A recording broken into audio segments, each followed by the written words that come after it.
মূল্যস্ফীতি জন্য ঈদের আনন্দ একেবারে ম্লান হয়ে গেছে, এটা তো বাস্তবের ছবি না। প্রথম গতবার পুরো ঈদুল আজহায় কোরবানি হয়েছে 3 লাখ। এবার প্রথম দিনেই 1,41,000 ছিল, এবার প্রথম দিনে 3 লাখ বেশি হয়েছে। তাহলে মানুষ এই মূল্যস্ফীতির মধ্যে কোরবানি করার যে সংখ্যা, এটা তো অনেক বৃদ্ধি পেয়েছে।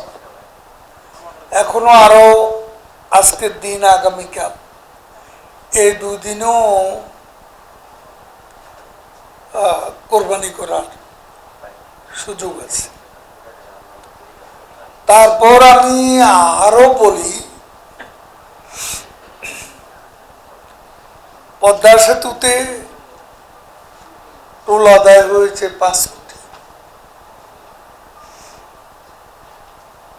বঙ্গবন্ধু সেতুতে টোল আদায় হয়েছে 4 কোটি। তাহলে সমস্যাটা বিএনপি আর ফখরুল সাহেবদের, মানুষের সমস্যা যেটা আমরা স্বীকার করি, যা বাস্তব তা অস্বীকার করে কারো কোনো লাভ নেই। আজকে আমরা তো আর্জেন্টিনার মতো 300% ইনফ্লেশন আমাদের নেই, পাকিস্তানের মতো 25% ইনফ্লেশন আমাদের, টার্কির মতো 70% ইনফ্লেশনের দেশও বাংলাদেশ। এত প্রপাগান্ডা, এত সমালোচনা,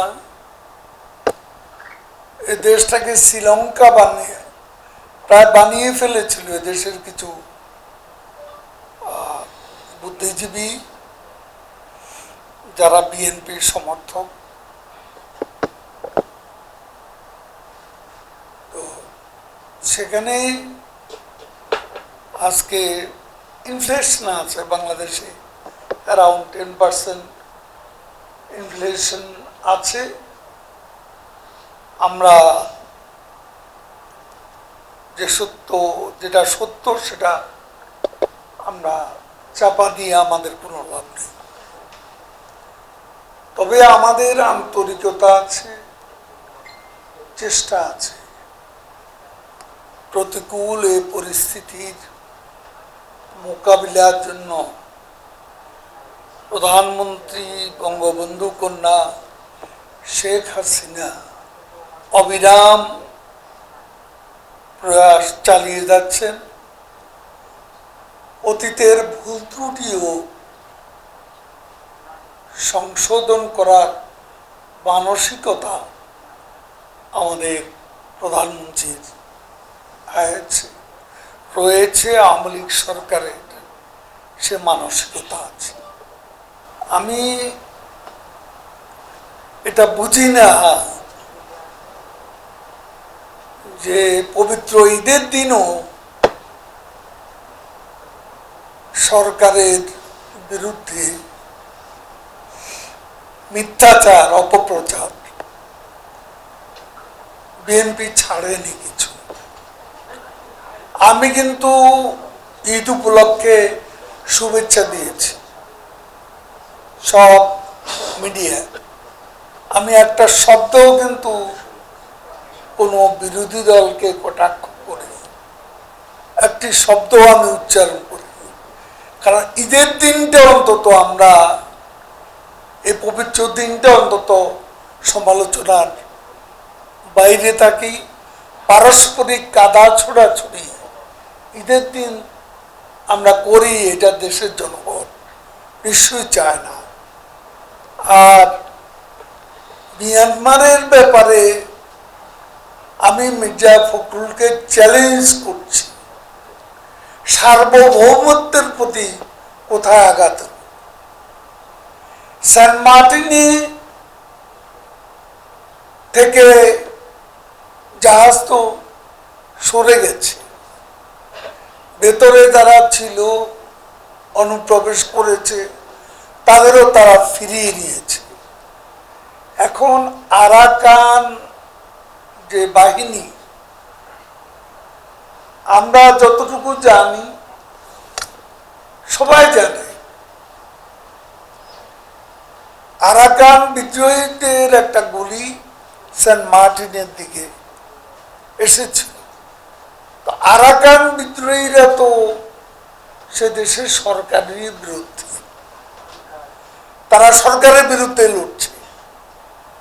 কাজেই মিয়ানমারের যে সরকার যেভাবে থাক, সেনা শাসিত যে সরকার, সরকারের এখানে বাংলাদেশের বিরুদ্ধে সার্বভৌমত্ব লঙ্ঘনের কোনো ঘটনা বা সংঘাত সরকারের পক্ষ থেকে উস্কানি দেওয়া এ পর্যন্ত হয়নি। আমরা তো মির্জা ফখরুলের বক্তব্যের আগেই বলেছি, আমরা কাউকে আক্রমণ করব না, কিন্তু আক্রান্ত হলে আমরা জবাব দেব। একথা আমি নিজেই বলেছি আওয়ামী লীগের পক্ষ থেকে। 21 তারিখে আমাদের একটা র্যালি হবে। অবশ্য ঈদ উপলক্ষে অনেকে বাড়ি ঘরে গেছেন, ঢাকা শহর অনেকটা ফাঁকা হয়ে গেছে। তারপরে আমরা র্যালি, এরকম একটা ঐতিহাসিক দিবস, এই দিবসটি আমাদের পার্টির জন্য খুবই গৌরবোজ্জ্বল একটা সময়। তো আমরা মূল অনুষ্ঠানের আগে একটা র্যালি আমরা ঢাকা সিটিতে করতে চাই। বঙ্গবন্ধু ভবন পর্যন্ত ইঞ্জিনিয়ার্স ইনস্টিটিউট থেকে আমরা র্যালি শুরু করে বঙ্গবন্ধু ভবনে শেষ করব। আর আমাদের প্রধানমন্ত্রী, আমাদের পার্টির সভাপতি,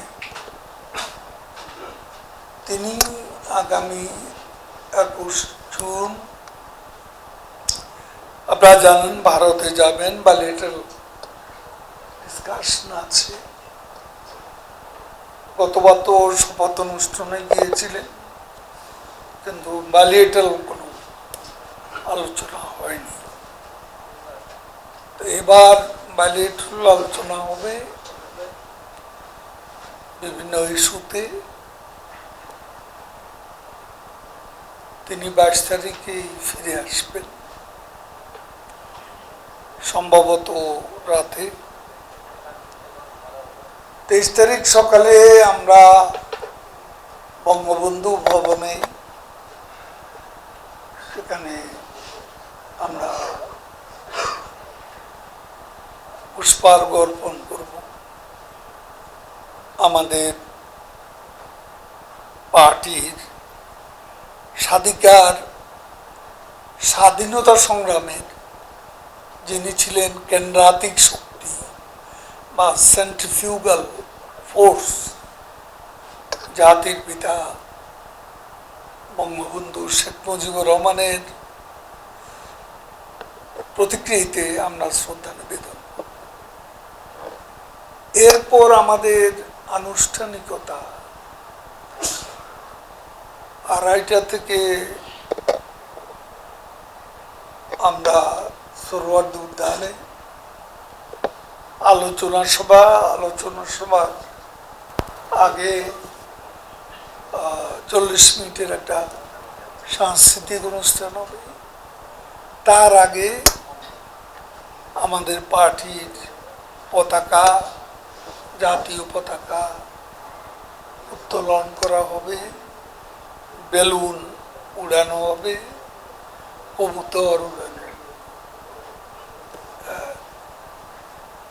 এটা হলো আমাদের সেদিনের প্রোগ্রাম। আর সন্ধ্যে 7:30টায় রোজ গার্ডেন, আওয়ামী লীগ যেখানে জন্মলাভ করেছে, রোজ গার্মেন্টলা রোজ গার্ডেন, সেখানে আমাদের সংস্কৃতি বিষয়ক মন্ত্রণালয়ের অনুষ্ঠান আছে। এটা একটা অনুষ্ঠানে আমি চিফ গেস্ট, আর একটাতে মাননীয় স্পিকার চিফ গেস্ট থাকবো।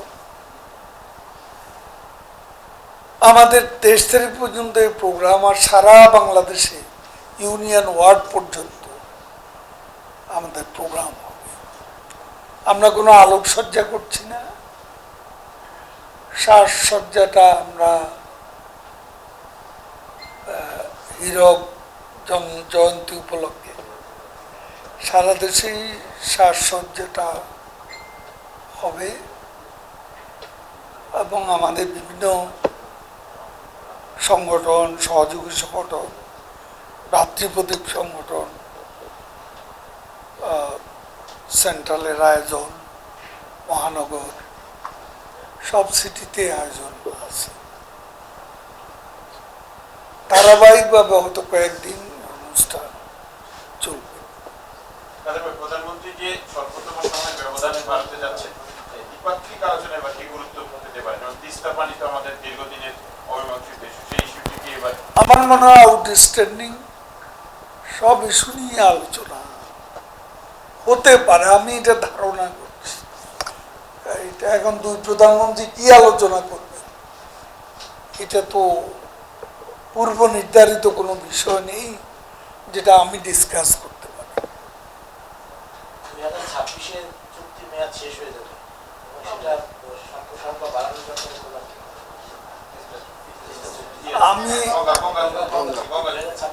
এখন ভারতের প্রধানমন্ত্রীর সঙ্গে বাংলাদেশের প্রধানমন্ত্রী আলোচনা করবেন, সেটা তো পূর্বাহ্নে জানাজানি করে আলোচনা হয় না। এটা আলোচনার বিষয়বস্তু প্রধানমন্ত্রী নিজেই কি আলোচনা করবেন সেটা ঠিক করে রেখেছেন, সেটা তো তিনি প্রকাশ করেন। বায়লেটারাল ডিসকাশন হলে, কোনো সিদ্ধান্ত বা চুক্তি হলে, সেটা বরাবরের মতো তিনি পরের দিন হয়তো 23 তারিখে পারবেন না, তারপরে যে কোনো দিন তিনি প্রেস কনফারেন্স করবেন, যেটা আপনাদের উপস্থিতি তার ভারত সফর সম্পর্কে তিনি বিস্তারিত বলে থাকেন এবং আপনাদের বিভিন্ন প্রশ্নেরও জবাব দেন। আমরা সবসময় এটা আমাদের সরকার এবং পার্টি পক্ষ থেকে আমাদের নেত্রী, প্রধানমন্ত্রী এবং আমাদের সভাপতি, তিনি জিরো টলারেন্স দুর্নীতির ব্যাপারে ঘোষণা করেছেন এবং দুদককে স্বাধীনতা দেওয়া হয়েছে। যেই যত প্রভাবশালী তার বিরুদ্ধে দুর্নীতির তদন্ত করা যাবে এবং তদন্ত শেষে প্রয়োজনে মামলা করা যাবে। মামলা মানে বিচারের আওতায় নিয়ে আসতে হবে। তো সেটা তখন যাদের যাদের বিরুদ্ধে তদন্ত হয়ে অনেকের বিরুদ্ধে মামলা হয়েছে, সে মামলা এখনো চলছে, কনভিকশনও হয়েছে। এদের বিরুদ্ধে আছে। আছে আমাদের কক্সবাজারের বৌদির বিরুদ্ধেও তো মামলা হয়ে কনভিকশন হয়েছে। আমার কথা হচ্ছে যে সরকার এসব বিষয়কে আশ্রয় প্রশ্রয় দিচ্ছে কিনা। দুদককে স্বাধীনতা দেওয়া হয়েছে,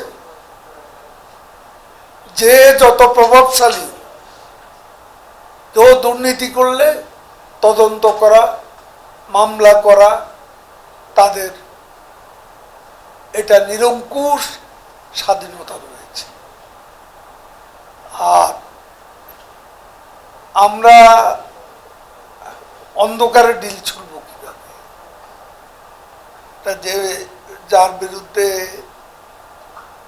তদন্ত হয়নি, দুর্নীতির কোনো অভিযোগ এটা চিহ্নিত হয়নি, সেখানে সরকার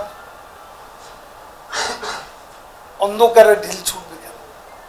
এটা আপনারা যারা প্রেসে আছেন, মিডিয়াতে আছেন, আপনাদের কোনো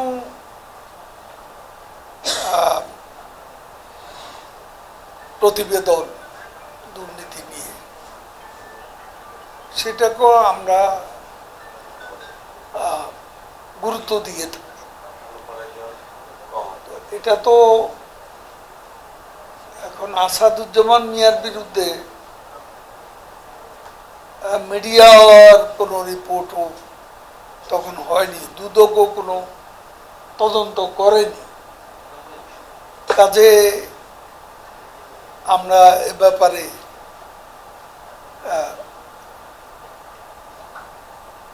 তখন আমরা কি করে জানবো? আর এরা তো সবাই ব্যক্তি, এখন ব্যক্তির দুর্নীতি, এটা আমার বক্তব্য হচ্ছে যে সরকারের নজরে আসার আগে সরকার কিভাবে ব্যবস্থা নেবে? এখন আপনারা যদি বলেন আমরা একটা রিপোর্ট করেছি, ব্যবস্থা নেওয়া হয়নি কেন, সেটা এক কথা।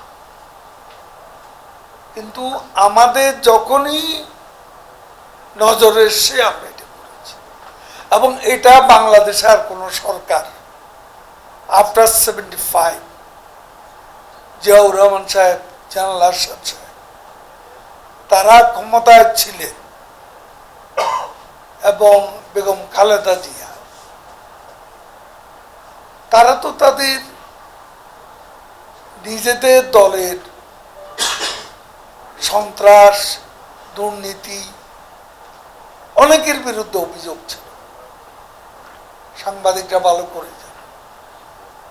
কিন্তু তখন একটা ইম্পিউনিটি কালচার গড়ে উঠছে, যেটা আমাদের সময় আমাদের প্রধানমন্ত্রী কখনো আশ্রয় প্রশ্রয় দেন, ভবিষ্যতেও দেবেন না। যেই হোক তার বিরুদ্ধে বিচার, তার বিরুদ্ধে বিচার ব্যবস্থায় শাস্তির আওতায় আনার ব্যবস্থা আছে। বিচার বিভাগও স্বাধীন, দুদকও স্বাধীন। Thank you.